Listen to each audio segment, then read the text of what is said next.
नमो अरिहन्ताणं नमो सिद्धाणं नमो आयरियाणं नमो वज्रायाणं नमो लोये सवसाहुणम् पापोदय में कोई मारे बांधे अग्नि में पर झारे ताहा तपोधन क्षोभ न करते ध्यान विपाक विचय वे करते। आज से वध बंधन परिचय जय पर चर्चा करना है। वध बंधन ही नाम है जो अपन ने पूर्व में आक्रोश परिचय जय देखा था। ऐसे उसी का आगे अगर अपन रूप देखें कि आक्रोश परिचय में तो ऐसे खोटे वचन कोई कहता था और ऐसे खोटे वचन को सुन करके मन में खेद भाव नहीं लाना, ऐसा वहां पर था।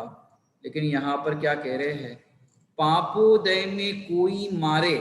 वहां तो वचनों के बाण चलते थे आक्रोश परिचय जय के अंदर, यहाँ तो पाप का उदय हो, कोई मारे और तो और बांध करके अग्नि में पर जा रहे कि अग्नि में ही डाल दे। सोचो क्या होगा, अग्नि के कुंड में डाल दे, जला करके वहां पर इस तरह से कर दे। ताहा तपोधन क्षोभ न करते, कि मन में किंचित मात्र भी क्षोभ का परिणाम नहीं आता।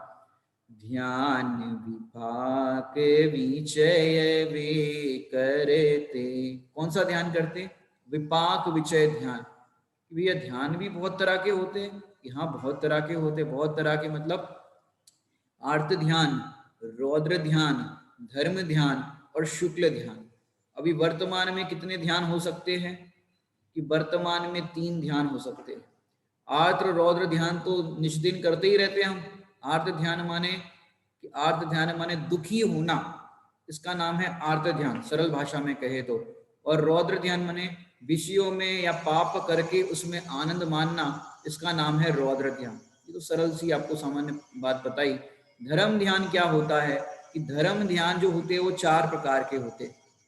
आज्ञा विचय धर्म ध्यान, अपाय विचय धर्म ध्यान, विपाक विचय धर्म ध्यान और संस्थान विचय धर्म ध्यान। ये आप ग्रंथों में पढ़ोगे तो आपको इसकी डेफिनेशन और पूरा विस्तृत वर्णन आपको पढ़ना हो तो ये श्रावकाचार्य जी में भी लगभग आपको मिल जाएगा। तो ये जो ध्यान होते हैं इसमें विपाक विचय धर्म ध्यान। विपाक विचय मतलब क्या? अपने बांधे हुए कर्म के फल का विचार करना। विपाक माने फल। कर्म उदय में आया तो फल का विचार करो, मैंने ही ऐसे कर्म बांधे थे इसलिए ये उदय में आ रहे हैं, इसमें सामने वाले का कोई दोष नहीं है। तो वहां तपोधन क्षोभ न करते, ध्यान विपाक विचय वे करते, अपने ही कर्मोदय का विचार करके भेद विज्ञान करते हैं। और बाद में अंत में तो ऐसा भी भेद विज्ञान करते कि भी कर्म का उदय तो कर्म में है, मेरे में तो नहीं, मेरे में तो ज्ञान का उदय है। ऐसे मुनिराज इस बद बंधन परिचय पर जय प्राप्त करते हैं।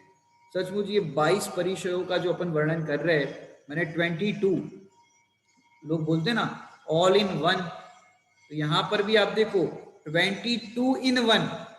22 इन वन मतलब प्रॉब्लम है 22 और समाधान कितने हैं? 22 कि नहीं, समाधान एक। इसको कहते हैं 22 इन वन। अगर सरल भाषा में कहे तो समता। मैंने समता जो होती है उस समता के बल पर या आत्म स्वभाव के बल पर कह दो तो ऐसे वो परिचय जय करते हैं। माने परिचय तो है पर विजय हो तो बात है। प्रॉब्लम तो है लेकिन उसका समाधान हो तो बात है ना। जैसे परिचय तो है पर विजय हो तो बात है, क्योंकि परिचयों से अधिक महिमा तो परिचय विजय की है। मैंने अपनी ये अपन जो चर्चा कर रहे हैं अपने जीवन में समता प्रकट होवे, इसलिए ये चर्चा कर रहे हैं कि हमारे जीवन में समता प्रकट होवे, इसलिए ये चर्चा है। अभी अपन देखें तो इसकी परिभाषा जो अपन प्रारंभ में कोई भी विषय प्रारंभ करते हैं, इतने दिनों से आपने देखा होगा कि वो परिचय जय की अपन परिभाषा देखते हैं जो अलग अलग ग्रंथों में क्या क्या आई है।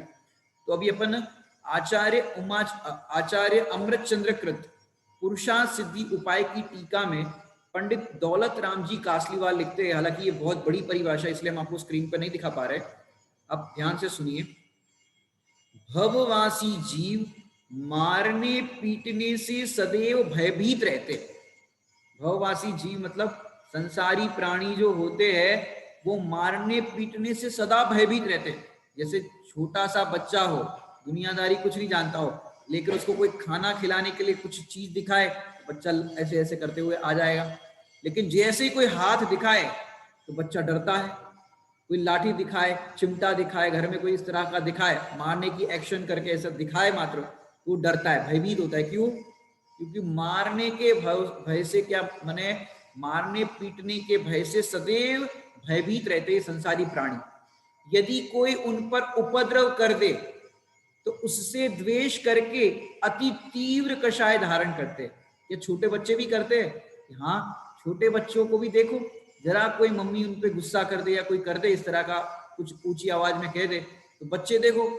अब वो बात अलग है कि बच्चे अपना जो क्रोध हो रहा है या जो भी उनको आक्रोशित परिणाम आ रहा है कि मुझे क्यों डांट रहे हो, ऐसा कहने का भी जो भाव आ रहा है, अब जो अबोले बालक है वो तो व्यक्त नहीं कर पाते, लेकिन उनके अंदर भी वो कषाय विद्यमान है। सारे संसारी प्राणी ऐसे हैं, माने अति तीव्र कषाय धारण करते हैं।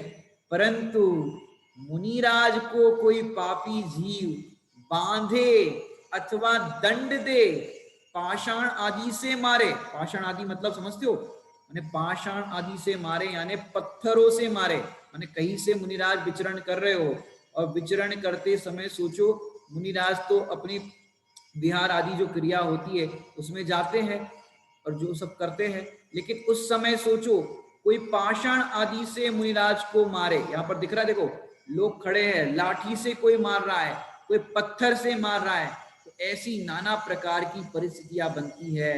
लेकिन ऐसे में भी ये तपोधन मुनिराज उपसर्ग के काल में भी कोई उनको महान कष्ट पहुंचावे तो भी वे उससे रंच मात्र भी द्वेष नहीं करते। देखो कैसे लाठी से मार रहे हैं, तो ऐसे अनेक उपद्रव होते हैं, पत्थरों से मारते हैं, ऐसा विचार करते हैं कि मेरा आत्मा तो अमूर्तिक है, अविनाशी है, चिदानंदमय है, और ऐसा भेद विज्ञान करते कि मुझे तो कोई दुख दे ही नहीं सकता, कौन मार सकता है मुझे, मैं तो अपने में ही रहता हूं। ऐसा भेद विज्ञान करते हैं, कौन मार सकता है, कौन पीट सकता है, मैं तो ज्ञानानंद स्वरूपी हूं। इस प्रकार मुनिराज बद्धबंधन परिचय पर जय प्राप्त करते हैं। ऐसे विपाक विचय धर्म ध्यान करके, मैंने अपने कर्मद्वय का फल का विचार करके अपने स्वरूप का विचार करते हैं, ऐसे वो स्वरूप के विचार करते हुए बद्धबंधन परिचय पर जय प्राप्त करते हैं। वे मुनिराज सकल विभाव परिणामों को छोड़कर अपने ज्ञानानंद रूप स्वभाव परिणति में ही रमण करते हैं। ये अगर आपको पढ़ना हो तो पुरुषार्थ सिद्धि उपाय ग्रंथ की 251 नंबर पेज पर ये लिखा है वर्णन, क्योंकि बहुत बड़ा है इसलिए हम स्क्रीन पे नहीं दिखा पाए आपको। ऐसे ही एक टेकचंद जी का जो सुदृष्टि तरंगिणी ग्रंथ है उसमें से भी अपन चर्चा करते रहते हैं। मैंने वहां लिखा, परिचय के काल में भले ही ऐसा चिंतन करते हैं जैसे कोई पापी निर्दोष वीतरागी मुनि को मारते हैं, बांधते हैं, अग्नि से जलाते हैं, इत्यादि उपद्रव करते हैं, तो करुणा भावी समता सागर ऐसे जगत के पीर हरने वाले यति किसी से द्वेष भाव नहीं करते, किसी से नहीं करते द्वेष भाव। सोचो, यदि कोई निर्दयी पुरुष मुनि को लातों से मारे, पहले तो बात थी वचन बाणों से, तो वचनों से तो अपन सोचते कि ये वचनों से ही तो कह रहे, कहने वाले को कहने दो, अपन तो अपने में रहो, लेकिन कोई लातों से मारे, घूसे से मारे, तब भी योगीश्वर ऐसा विचार करते हैं कि मुझसे इसका कुछ अपराध हुआ होगा इसलिए ये मारता है। यदि कोई शस्त्र से घात करे तो ऐसा विचार करते हैं, क्या विचार करते, जो भी अपन ने बताया, मैं तो अमूर्तिक प्रदेशों का पुंज हूं, प्रसिद्ध ज्ञानादि गुणों का धारी हूं और अनादि निधन वस्तु आप हूं, ऐसा विचार करते हैं। और कोई इस तरह से घात करते हैं, माने कोई मुनिराज को मारे, बांधे, वे उससे द्वेष या प्रतिकार नहीं करते। ऐसे होते हमारे बद बंधन परिचय जयी मुनिराज, मैंने इस पर परिचय पर जय प्राप्त करते। अब अपन देखते हैं आचार्य उमा स्वामीकृत जो उनकी जो परिभाषा है वो देखते हैं, उन्होंने तत्वासूत्र जी ग्रंथ में लिखी है, अभी आपको सामने स्क्रीन पर दिख रही होगी। वहां पर फूलचंद जी सिद्धांत शास्त्री लिखते हैं उसकी टीका करते हुए, अंग प्रत्यंग को छेद डालना, अंग प्रत्यंग को छेद डालना, मारना, ताड़ना आदि व्यापार के होने पर भी उसे सहज भाव से सह लेना। क्या कह रहे हैं कि ऐसी परिस्थिति बनती है कि अंग प्रत्यंग को छेद डालते हैं, नाना प्रकार से पीड़ा पहुंचाते हैं, ऐसा होने पर भी सहज भाव से सह लेना अर्थात जीत लेना, इसे आत्मशुद्धि के लिए उपकारी मानना। ये क्या बात कह रहे हैं, आत्मशुद्धि के लिए उपकारी मानना कि हाँ यदि सब अनुकूलता बनी रहती, समय पर आहार मिलता रहता, विधि मिल जाती, ना अंतराय होते ना कुछ होता, तो फिर क्या होता, तो भेद विज्ञान के लिए तीव्र पुरुषार्थ का अवसर ही नहीं मिलता। और जब ऐसे निमित्त बनते हैं तब हमें क्या होता है, उसके लिए भेद विज्ञान का अवसर मिलता है। जैसे घर के अंदर अशोक जी पत्नी अनुकूल हो, बच्चे अनुकूल हो, सब कुछ आपका अनुकूल वातावरण चल रहा हो, जैसा आप चाहते हो वैसा हो, तो बताओ क्या बात है, तो कोई भेद विज्ञान का अवसर ही नहीं। मैंने सुख साता चल रही है तो कोई भेद विज्ञान। अब पत्नी अनुकूल परिणम नहीं रही हो, आप जैसा कह रहे हो वैसा नहीं कर रहे हो, बच्चे नहीं हो, तो आपको लगता है सचमुच ये सब जो अपन कहते हैं घर परिवार मेरे है, बच्चे मेरे कौन किसके है, सब सुतदारा हो नवीरी, सब स्वार्थ के है बीरी। अब ये लाइन आप कभी किसी के मृत्यु प्रसंग में तो पढ़ लेते हैं जब 12 भावों का स्मरण होता है, लेकिन घर में प्रैक्टिकल ये लाइन कब पढ़ पाओगे, कब इसका विचार कर पाओगे, जब ऐसा लगता है कि पति अनुकूल नहीं है, पत्नी अनुकूल नहीं है, बच्चे अनुकूल नहीं है। आप देखो, आप याद करो इनको, अपने जो गोपाल दास जी बरैया जी जिन्होंने जैन सिद्धांत प्रवेशिका जी लिखी है, बहुत अच्छे प्रकांड विद्वान थे, बहुत कोमल हृदय वाले थे, लेकिन उनकी जो श्रीमती जी थी, माने ये थे कोमल हृदय वाले, और उनकी श्रीमती जी ज्वालाबाई थी। ज्वालाबाई समझते हो, माने बहुत कठोर हृदय वाली और एकदम तेज मिजाज की थी। अब क्या हुआ कि उनको हुक्का पीने की आदत थी, और ये पंडित जी को हुक्का समय पर भरना पड़ता था, यदि नहीं भरे तो फिर तो हो गए उनके। अब एक दिन वो हुक्का भरना भूल गए और फिर अपने अध्यापन का कार्य करते थे, बच्चों को पढ़ाने के लिए चले गए। अब बच्चों को पढ़ा रहे थे, उस समय उसने देखा कि हुक्का तो भरा नहीं, और वो जहां पर पढ़ाते थे वहीं पर पाठशाला में पहुंच करके, और जैसे ही देखा ये ज्वालाबाई आ रही, वो जो मेज होता है, मेज कुर्सी और टेबल कुर्सी होते हैं, उसके नीचे घुस गए, उसने वो मेज समिति पूरा उठा लिया उनको, इतनी हैवी बॉडी वाली थी उनकी श्रीमती जी। अब सोचो, सब विद्यार्थियों ने जैसे तैसे उनकी जो पंडितानी थी उसको हटाया वहां से, और फिर उनने कहा कि मैं अभी जा रहा हूँ, हुक्का भर के आ रहा हूँ। मैंने ऐसी पत्नी थी। एक घटना तो ऐसी घटी कि वो कहीं पर वाद विवाद का कार्यक्रम था विद्वानों का, तो वाद विवाद करने के लिए वहां पर गए, और वाद विवाद में सबको हरा दिया, और वाद विवाद लंबा चलता रहा। रात को 12 बज गए और पंडितानी राह देख रही थी, अब तक नहीं आए, बड़े पंडित बने फिरते, अब तक नहीं आए। और इस तरह से वो देखो होता क्या है, इतने महान पंडित जो जगत में पूजे जाते हैं, जगत में जिनका नाम है, जब सब हाथ जोड़ लेते हैं, लेकिन घर के अंदर ऐसी बात होती है कि घर के अंदर उनकी कोई कदर नहीं करता। अब वो पंडितानी उनको राह देख रही थी कब से कि अब आएंगे अब आएंगे, और रात को 12 बजे किवाड़ खटखटाई और खोलने के लिए कहा कि खोलो दरवाजा।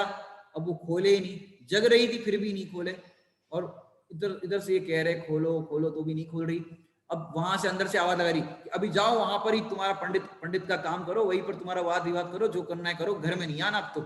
अब ऐसे वो उनकी धर्म पत्नी कहती थी, तो भी शांति से वहां पर बाहर बैठे रहे, और फिर इनने बोलना बंद कर दिया, खोलो खोलो कब से कह रहे, दरवाजा खोलो दरवाजा खोलो, इनने बोलना बंद कर दिया। वहां से अकेली बड़बड़ा रही है उनकी धर्म पत्नी, तो उनको लगा ये तो जवाब ही नहीं दे रहे, क्या बात है।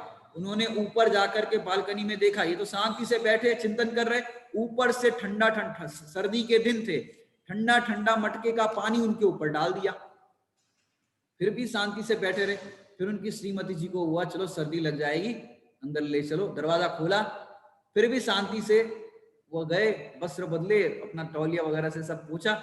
उनने कहा आपको गुस्सा नहीं आती हम इतना आपके साथ ऐसा व्यवहार करते, कि गुस्सा की क्या बात है, पहले बादल गरजते हैं फिर बरसते हैं, यही तो बात हुई, पहले तुम गरजी फिर पानी डाल के बरसा दिया, इसमें क्या बात है। माने गृहस्थ दशा में भी समझो वो उन्होंने अपने उसमें लिखा कि यदि मेरी पत्नी सुंदर होती और इस तरह से राग विलाप वाली होती तो मेरे को राग में फंसाती, जो इतना मैं स्वाध्याय कर रहा हूँ और इस तरह से मैं अपने जीवन यापन कर रहा हूँ, ये पत्नी तो मेरे लिए नित्य वैराग्यदायिनी है। कोई होते तो क्या कहते कि ये पत्नी तो बहुत हमारी ऐसी है, हम कहाँ फंस गए, लेकिन ये तो कह रहे हैं हम तो सही जगह आ गए, हमको तो वैराग्य का अवसर मिल रहा है। तो यहाँ पर गृहस्थ दशा में ऐसे गोपाल दास जी बरैया जी भी ऐसे प्रसंग में पॉजिटिव इस तरह का विचार करते हैं। तो सोचो ऐसे कई उदाहरण मिलते हैं। यदि एक उदाहरण आपको और बताए कि संत तुकाराम जी हुए, संत तुकाराम जी, अब संत तुकाराम जी की भी पत्नी ऐसी थी, माने ये बहुत कोमल हृदय के दयालु इस तरह के प्रकृति होगी, अगर आपने पढ़ा हो संत तुकाराम का तो वो दयालु प्रकृति के थे। अब हुआ क्या कि एक बार उनकी पत्नी ने कहा कि उनकी पत्नी की बात माननी पड़ती थी, मैंने बहुत, वो भी ज्वाला बाई थी। अब उनने कहा कि मेरा गन्ना खाने का मन कर रहा है, ये लो रस्सी और गन्ना गन्ना लेकर के आप आओ और रस्सी से बांध करके आना। तो तुकाराम जी बोले जी, और वो गए और खेतों में से गन्ने तोड़ के गठरी बांध करके लेके आ रहे थे। और रास्ते में गए और तुकाराम जी को सब बच्चा बच्चा जानता था और उनको कहते थे हमें एक गन्ना दे दो, एक बच्चे ने कहा हमें एक गन्ना दे दो, वो बहुत दयालु थे, उनने गन्ना दे दिया। आगे रास्ते में गए और एक गन्ना दे दिया, आगे रास्ते में गए और एक गन्ना दे दिया। माने उनके पास जो होता था सब दे देते थे, उनके सारे बर्तन थे सब खत्म हो गए। और तो और सब अलग अलग कहानियां सब इस तरह की आती है, माने सोने के बर्तन मिल गए और किसी ने मांगे तो वो भी दे दे। माने ऐसे ऐसे जीवन की घटना घटी। अब लास्ट में एक गन्ना बचा, रास्ते में जितने लोग मिले सबने गन्ना मांगे तो दे दिए, क्योंकि पूरी गठरी लेकर के जा रहे थे। अब कोई मांगे तो वो मना नहीं करते थे। और घर पर गए तो एक गन्ना। अब पत्नी ने कहा मैंने तुम्हें रस्सी दी थी पूरा गठरी बांध करके गन्ना लेकर के आना, और तुम एक गन्ना लेके आए। तो श्रीमती जी से ले लो एक गन्ना खा लो। अब उसने गन्ना लिया और अपने पति तुकाराम जी के कमर पे दे मारा, तो भी वो कुछ नहीं बोले, और वो तो प्रसन्न चित्त से, और वो तो क्या कहने लगे कि तुम्हें गुस्सा नहीं आ रही, हम तुम पे इतना गुस्सा कर रहे कि नहीं, अभी हम तो देखो पूरी गठरी भर के लेके आ रहे थे, हम सोच रहे थे इतने सारे गन्ने तुम कब खाओगी, कैसे खाओगी, कौन खाएगा, कितना क्या खाएगा, अब फिर एक बचा, एक में भी मैं सोच रहा था अब हम तो दो प्राणी, अब एक गन्ना कैसे खाएंगे, तुम खाओगी कि मैं खाऊंगी, तुमने मेरी कमर पे दे मारा, अब दो टुकड़े हो गए, आधा आधा खा लेते। माने उसके अंदर भी ऐसा भेद विज्ञान, माने वो तो लौकिक जन की मंद कसाय के परिणाम बता रहे आपको, लेकिन यहां पर विचार करो गृहस्थ की भूमिका में मंद कसाय के परिणाम भी इस तरह के हो सकते हैं। पॉजिटिव विचार हो सकता है ऐसी प्रतिकूल परिस्थिति के अंदर, लेकिन यहाँ तो तत्व ज्ञान से भरे हुए तीन कसाय चौकड़ी के अभाव वाले दिगंबर मुनिराज को कोई इस तरह का कर ले, अंग प्रत्यंग को छेद डालना, मारना, ताड़ना आदि व्यापार के होने पर भी सहज भाव से जीत लेते हैं। और इसे आत्मशुद्धि के लिए मैंने इसलिए ये शब्द पे आपको दो एग्जाम्पल दिए, एक तो संत तुकाराम जी का और गोपाल दास जी बरैया जी का। माने वो उस प्रतिकूल प्रसंग को भी कैसा जानते थे, वैराग्यदायिनी जानते थे। ऐसे ही यहाँ मुनिराज ऐसे प्रतिकूल प्रसंग को भी, उपसर्ग आदि परिचयों के प्रसंग को भी कैसा जानते हैं कि उसको तो आत्मशुद्धि के लिए उपकारी मानते हैं।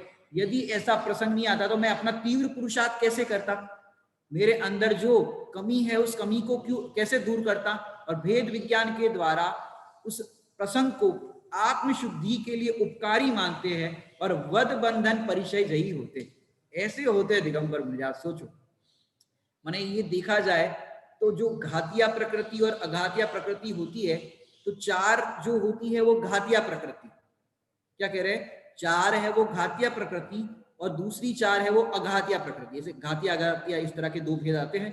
अब अघातिया कर्म प्रकृति माने अघातिया का अर्थ क्या होता है अशोक जी, अघातिया प्रकृति माने घात नहीं करती, अघातिया, अ माने नहीं और घातिया माने घात नहीं करती। अब प्रश्न होगा किसका घात नहीं करती, अनुजीवी गुणों का घात नहीं करती।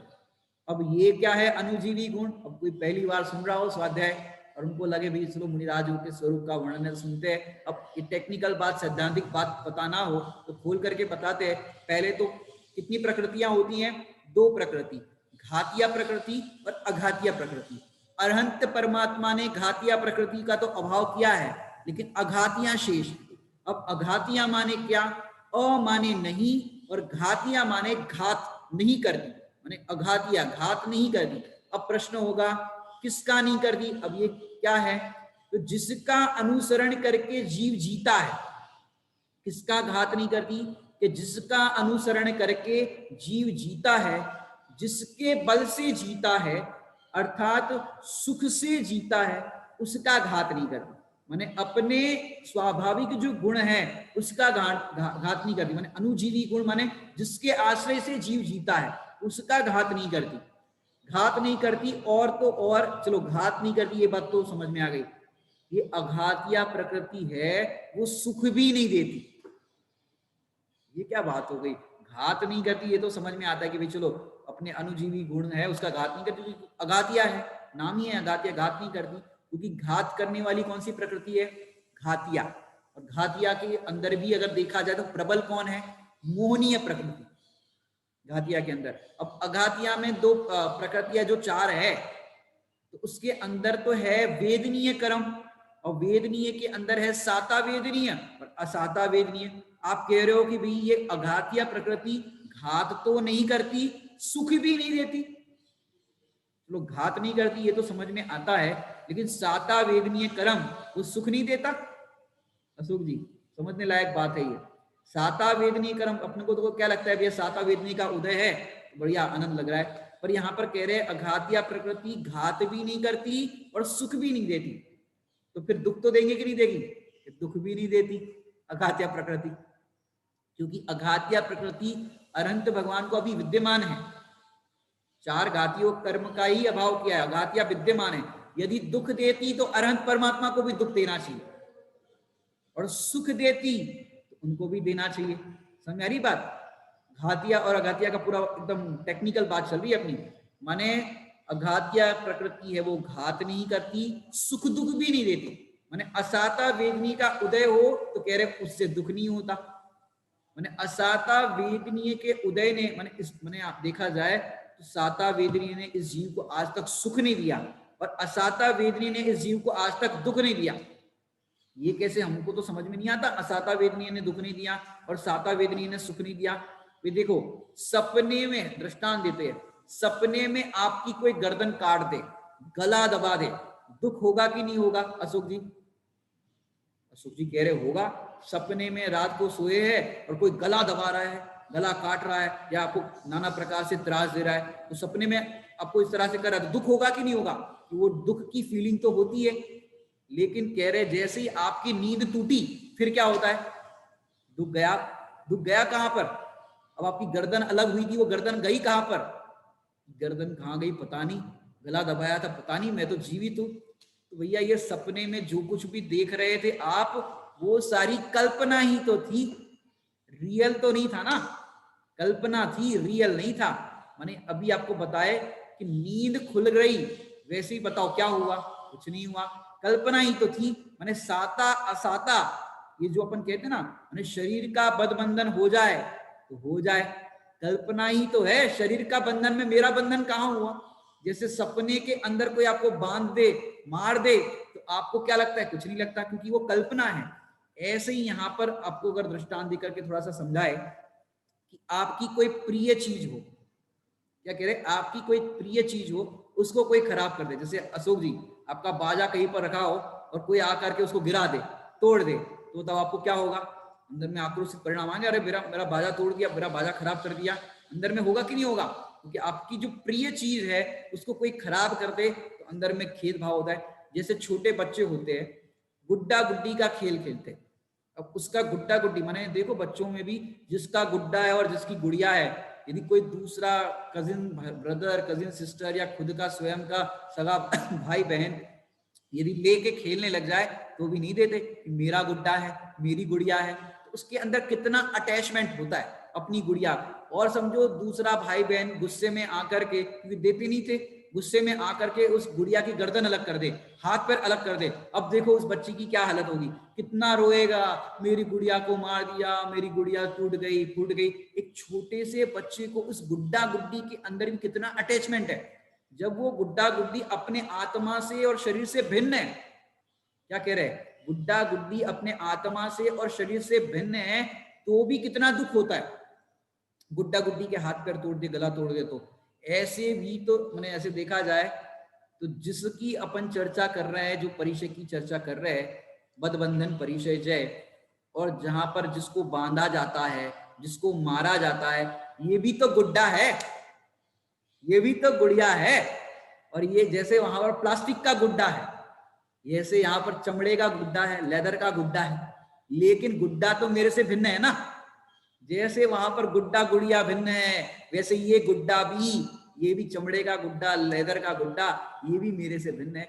जैसे उस गुड़िया को तोड़ने पर, उसके हाथ पैर तोड़ने पर मेरे में कुछ नहीं होता। यदि ये वो विचार करके बेटा देखो, तुम्हारे लिए तो दूसरा गुड़िया लेके आएंगे, तुम्हारे लिए तो दूसरा गुड्डा लेके आएंगे, तुम में क्या हुआ है, तुम तो बहुत बढ़िया हो, तुम तो अच्छे हो, गुड बॉय हो, तुम्हें रोना अच्छा है, अच्छी बात लगती है क्या, तुम्हारे लिए और ले आएंगे, वो टूट गया तो टूट गया, तुम्हारे लिए और ले आएंगे, इससे अच्छा ले आएंगे। तो वहां पर तो बच्चे को ऐसे अपन समझा देते हैं इस प्रसंग के अंदर, लेकिन यहाँ पर हम कह रहे हैं ये गुड्डा टूट गया, इस गुड्डे को बांध लिया, इस गुड्डे को मार दिया, तो क्या होगा, अच्छा गुड्डा चाहिए अशोक जी, अच्छा गुड्डा चाहिए। अशोक जी कह रहे हमको अच्छा गुड्डा नहीं चाहिए, हमको तो अब ये गुड्डे गुड्डी का खेल ही नहीं खेलना है। समझ में आ रही बात, ये गुड्डा गुड्डी का खेल ही नहीं खेलना है, क्योंकि गुड्डा गुड्डी का खेल करते समय अनादि से ये जीव दुखी होते आया है। ये गुड्डा मेरा है, ये मैंने गोरा शरीर मिल गया तो गोरा गुड्डा मेरा अच्छा है, काला मिल गया तो ये अच्छा नहीं है, गोरा मिलना चाहिए। तो ऐसे गुड्डा गुड्डी की डिमांड करते हुए ये जीव दुखी होता आया। मैंने सच बात बताए, ये गुड्डा गुड्डी का अब खेल ही नहीं खेलना। अब हमको अच्छा गुड्डा भी नहीं चाहिए, और गोरा चाहिए कि काला चाहिए, गोरा गुड्डा भी नहीं चाहिए, काला गुड्डा भी नहीं चाहिए, और जो मिला है उसका क्या करें, कि वो मिला है उसको चाहे कुछ भी कर लो। आचार्य भगवान तो कहते हैं 209 नंबर की गाथा समय सार जी में, छिद जाए भिद जाए चाहे कोई ले जाए, ये गुड्डा अर्थात ये परिग्रह, ये देह मेरा नहीं है। ऐसा ज्ञानी भेद विज्ञान करते हैं मुनिराज। माने भेद विज्ञान के बल पर तीन कषाय चौकड़ी के अभाव में देह को जब आत्मा से न्यारा जाना, तो इतना न्यारा जाना कि जिससे एक गुड्डा भिन्न दिखाई देने लगा।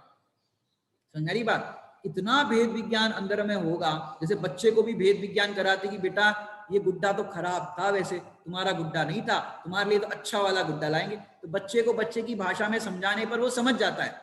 यहाँ आचार्य भगवान अनादि काल से जब जब अपने को समागम मिला देव शास्त्र गुरु का, तब तब ये समझाते हैं, उपदेश में जिनवाणी में ये बात आती है, ये देह अलग है, आत्मा अलग है, भेद विज्ञान करो, मैं अलग हूं, ये शरीर अलग है, भेद विज्ञान करो। लेकिन अब तक समझ में नहीं आई ये बात। लेकिन एक बार समझ लोगे इस बात को, ये भिन्न है, ये गुड्डा मेरे से भिन्न है, ऐसा भेद विज्ञान करो, फिर ये गुड्डे को कोई कुछ कह दे, पहली बात क्या कह रहे हैं, कोई कुछ कह दे, मार दे, बांध दे, नाना प्रकार से त्रास दे, तो क्या बात होगी, ये तो भिन्न है, ये तो मैं हूं ही नहीं, मैं क्यों टेंशन लूं, जिसको कह रहे वो मैं हूं नहीं, जिसको मार रहे वो मैं हूं नहीं। माने इतना प्रबल तीव्र भेद विज्ञान तीन कसाय चौकड़ी के अभाव में दिगंबर मुनिराज को होता है। तो ऐसे जैसे गुड्डा गुड्डी को अपन खेल के अंदर भिन्न जानते हैं, वैसा ही इस गुड्डे को, इस शरीर को मुनिराज भिन्न जानते हैं। जब भिन्न जानते हैं उस संबंधी आकुलता नहीं होती, दुख नहीं होता। माने बदबंधन नाम का ये परिचय है, माने साता के उदय में होता है या असाता के उदय में होता है, बताओ। ये बदबंधन नाम का परिचय जो चल रहा है, ये साता के उदय में होता है कि असाता के उदय में होता है। बांधना मारना सीधी सी बात है, असाता के उदय में होता है। अब असाता के उदय में होता तो है, लेकिन हमने जो आपको बात बताई कि ये दुखी नहीं करता। अगर असाता के उदय में होता है, ये बात तो समझ में आ गई करणान योग से देखा जाए तो, लेकिन सुखी दुखी करना तो ये तो मोह के अधीन है। मोह के कारण हमको जो प्रसंग है वो अच्छा या बुरा लगता है, लेकिन मुनिराजों ने तो दर्शन मोह का तो अभाव ही कर लिया है। शेष चारित्र मोह भी है, उसको भी ऐसे भेद ज्ञान के बल पर, वैराग्य भावना आदि के बल पर परिचय जय करते। धन्य है ऐसे मुनिराज, मैंने ऐसी परिस्थिति के अंदर भी कैसा भेद विज्ञान करते। अपन और देखते हैं छेड़ाला जी ग्रंथ के अंदर बहुत सुंदर लाइन आती है। छेड़ाला जी को अपन देखते हैं, आपने सबने पढ़ी होगी। बद बंधन आदि के दुख गने, कोटि जीभ तै जात न भने, अति संक्लेश भाव ते मर्यो, घोरेश्वर सागर में पर्यो। देखो यहां पर लिखी है बद बंधन आदिक दुख भने, माने आपने इस बात को घने आपने पढ़ी होगी छेड़ा जी में, वहां पर आपको बताया है चित्रों के माध्यम से भी कि बद बंधन माने ये तिर्यंच गति के दुखों के प्रसंग में बात लिखी है वहां पर पहली ढाल के अंदर। माने तिर्यंच गति के अंदर कैसे कैसे दुख है। माने देखो बकरी हो, मुर्गा हो और तमाम जितने भी प्राणी होते हैं जो बलि आदि दिए जाते हैं, सोचो वध कर दे। माने देखो जो मैंने एक बार जब हम जॉब करते थे तो यहाँ पर कुर्ला पड़ता है अपने मुंबई में कुर्ला, वहां पर एक पार्टी के यहाँ पर जाना था काम से। अब वहां पर रास्ता देखे तो वो मांसाहारी लोगों का रास्ता था और वहां पर देखा तो बकरे को कसाए काटने के लिए ले जाता था। अब सोचो कि वहां पर लाइन से बकरे रखे, एक को लेकर के गया काट दिया, अब दूसरा बकरा भी ये दृश्य देख रहा है। उस दृश्य को देख करके अंदर में वो कांप जाता है। और मैंने देखा उस बकरे को ऐसे रस्सी से पकड़ करके घसीट करके लेके जाते थे, तो उस समय वो बकरा कैसे रहता था, वो बकरा रस्सी से घसीट माने वो पैर अपने पीछे लेता था वो बकरा, माने वो वहां पर कसाई उसको खींच करके जाता था और वो अपने पैर पीछे ले रहा है कि नहीं जाना, मुझे नहीं जाना। लेकिन क्या करे, ऐसे उनके उदय होते हैं, ऐसी पर्याय। माने बद बंधन आदिक दुख गने, माने बंधन में बांध लेते हैं वो भी दुख, और फिर बद कर दे। मैंने आपको एक अभय घोष मुनिराज की कथा पूर्व में सुनाई थी, खाली यहाँ पर हिंट करता हूँ इस प्रसंग के अंदर कि अभय घोष मुनिराज की कथा में एक मल्ला मछुआरा कछुए को लेकर के आ रहा था और कछुआ रस्सी से, पहले तो देखो पानी में से वो बाहर आया कछुआ, माने उसको पकड़ा बंधन में बंधा, वो दुख, और बंधन के बाद वो राजा ने उसके चारों पैर काट दिए, वो एक अलग दुख।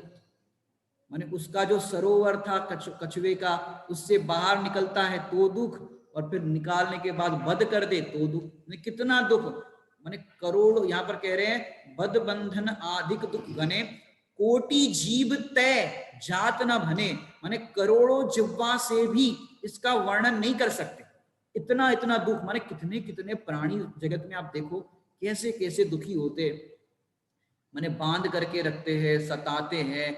ऐसे ऐसे त्रियंच गति के दुखों का यदि आप वर्णन देखो तो आंखों से अश्रु की धारा बहने लगे। त्रियंच गति के प्राणियों को कितना कितना कष्ट सहन करना पड़ता है, कितना कितना दुख होता है। अति संक्लेश भाव तय मर्यो, कि ऐसे समझो बकरे को काट रहे हैं और तरह की बलि आदि के कार्य हो रहे, उस समय उनके परिणाम त्रियंच गति के जीवों के कैसे होंगे कि अति संक्लेश भाव, माने उस समय मरना पसंद नहीं है और ऐसे काट रहे हैं, मार रहे हैं, कप रहा है वो, ऐसे प्रसंग के अंदर भी अति संक्लेश भाव होते हैं।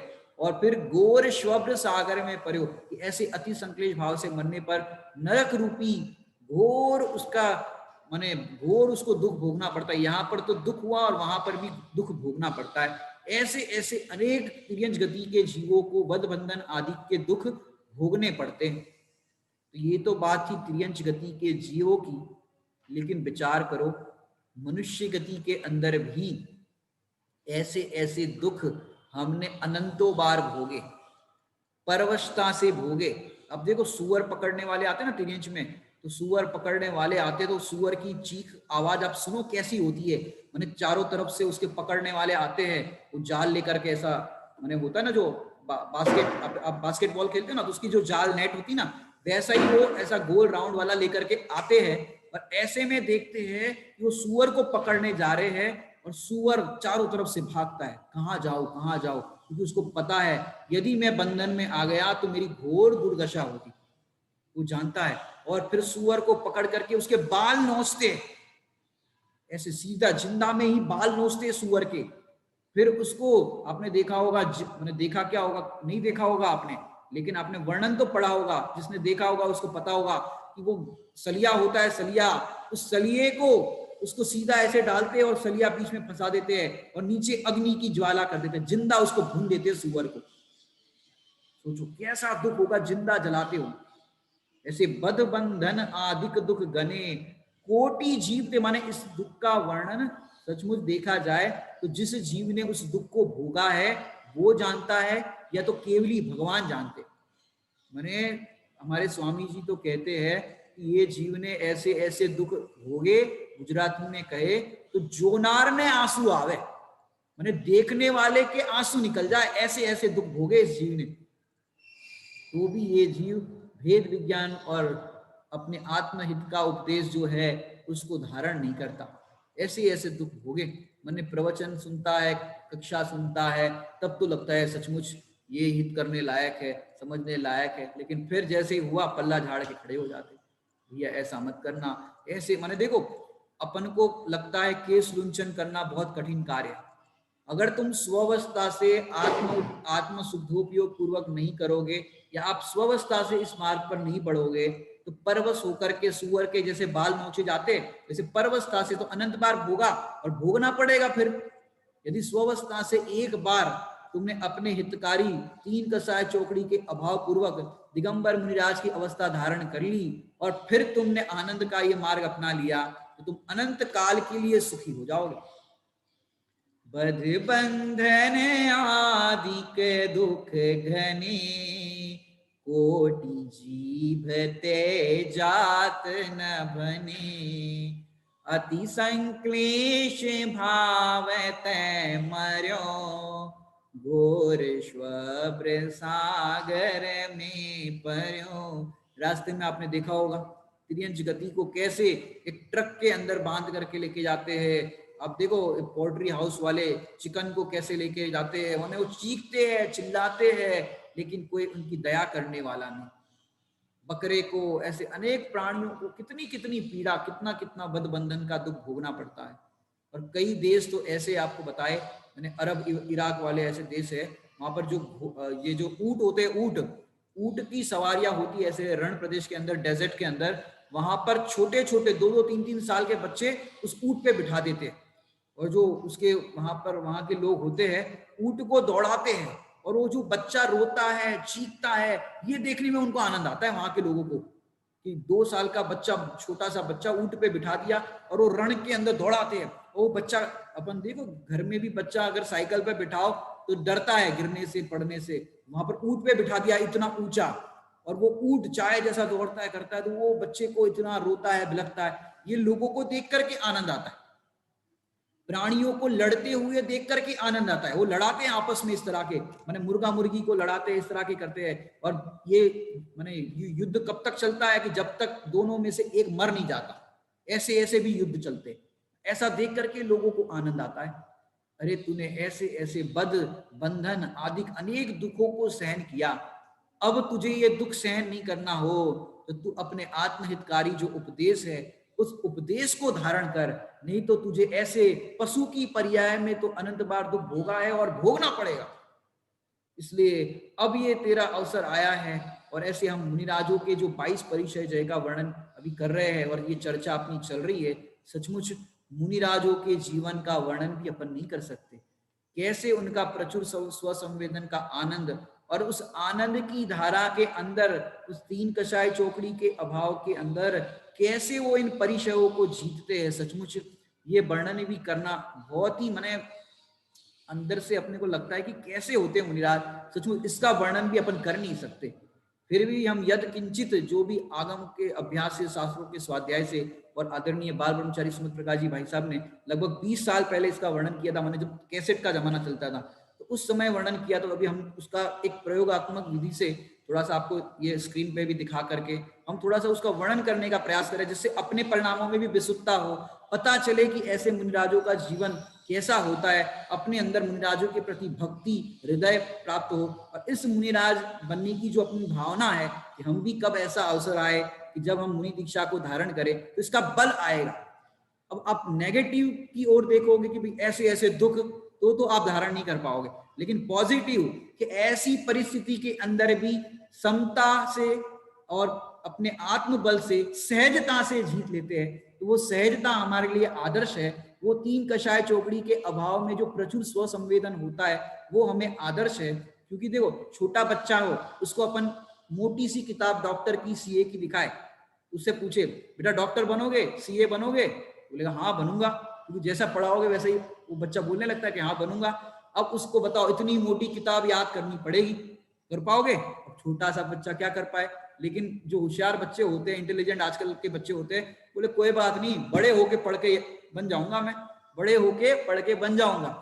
ऐसे ही अभी अपन सोचते हैं कि हमारी तो इतनी ताकत नहीं है कि हम इतना परिचय जय कर पाए, कोई बात नहीं, आत्मबल से, कसायों के अभाव से हम अपने आप इसको जीत लेंगे, तो इसकी चिंता नहीं है। मैंने आप नियम सार जी ग्रंथ को पढ़ो और उसी के आधार से पंडित साहब ने जिनवाणी पूजन की जयमाला में लाइन लिखी है, असत विभावों की नहीं चिंता, निज स्वभाव में सतत रमनता। कि ये विभाव असत होने से मुझे इसकी चिंता नहीं है, मैं तो अपने निज स्वभाव में रमण करूंगा। ये असत होने से विभाव असत माने उसकी सत्ता एक क्षणिक है, माने वो आए और गए, उसकी मुझे चिंता नहीं है। असत विभावों की नहीं चिंता, मैं अपने स्वभाव में रमण करूंगा तो वे विभाव अपने आप चले जाएंगे। ऐसे हम इन परिचयों का वर्णन सुन करके अपने जीवन के अंदर भी कम से कम कसायों की मंदता, तत्व अभ्यास के लिए अपनी बुद्धि जो मिली, अपने को मिली है, वो तत्व अभ्यास में लगाए, पांच इंद्रिय के विषयों में ना लगाए। मैंने अपन कहते हैं समय नहीं है, एक कोरोना के काल ने आपको बहुत ज्यादा समय दे दिया, और समय मिला तो आपको रुचि हुई, रुचि हुई तो ये रुचि स्वाध्याय की रुचि को, अध्ययन की रुचि को, प्रवचन के सुनने की रुचि को यहाँ पर लगाए। अर्थात जो अपन ने सुना है पर द्रव्यंते भिन्न आप में रुचि सम्यक तो भला है, तो पर द्रव्यन से भिन्न अपने आत्मा में रुचि लगाएंगे तो हमें सम्यक दर्शन होगा, सम्यक ज्ञान होगा, सम्यक चारित्र होगा, और क्रमशः गुणस्थान बढ़ेगा, और फिर तीन कषाय चौकड़ी का अभाव करके हम एक दिन सिद्धालय में विराजमान हो जाएंगे। ऐसे हम मंगल भावना भाते हैं। ओम नमः सिद्धेभ्य।